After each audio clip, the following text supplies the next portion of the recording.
Pole Dance. Gewicht vorne, genau, auf dem Ballen, Gewicht auf die Ferse, immer selbstständig, strecken wir die Arme. Gewicht, Achse bleibt auf die Ferse, aber Gewicht auf den Ballen und wir ziehen. Eigentlich, ihr solltet gar nichts sehen, aber wir ziehen. Und jetzt wir kehren wieder zurück mit dem Gewicht und wir sind wieder selbstständig. Ja? Es ist nicht so viele Bewegungen, es ist nur viel innen passiert. Ja? Und wieder das, wir sind im Zug und dann wir gehen gegen gleich, bis wir eine gewisse Spannung halten können. Hast du schon? Und wir wechseln das. Und dann ich wechsle und ich lasse es gehen.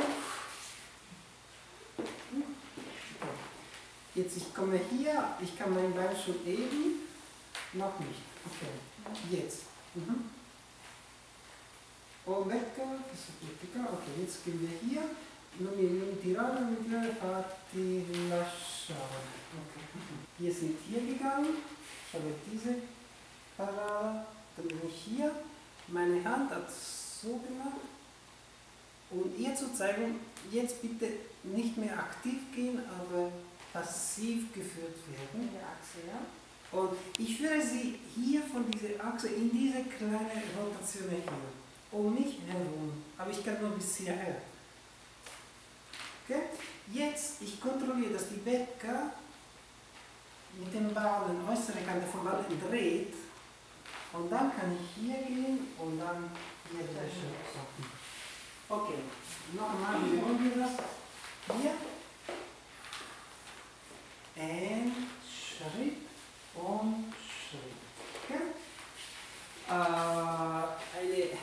Für eine Hinweise für die Herren, wenn ihr die Frau hier habt, ich bin auf meiner Rechte, wenn ich das mache, ich setze diese Bewegung in Kontinuation. Das heißt, es geht immer weiter, immer weiter, immer weiter. Und dann die Kombination, die wir erreichen wollen, es ist eigentlich hier, Bein zurück, geben, Bein nach vorne, gehen und gehen.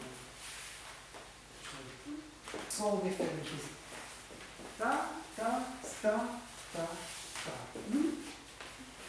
Die Kombination, die wir gemacht haben, es kann auch von hier gemacht werden, also rückwärts.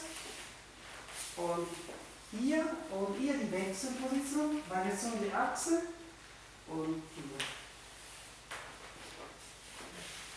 Ganz klein in die Milonga würde ich gerne sehen.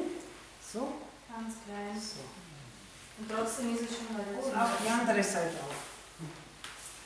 Es ist auch möglich. Das ist von hier, ich gehe hier weiter und dann gehe ich dorthin. Okay, ich glaube, ich habe alles gezeigt. Dankeschön.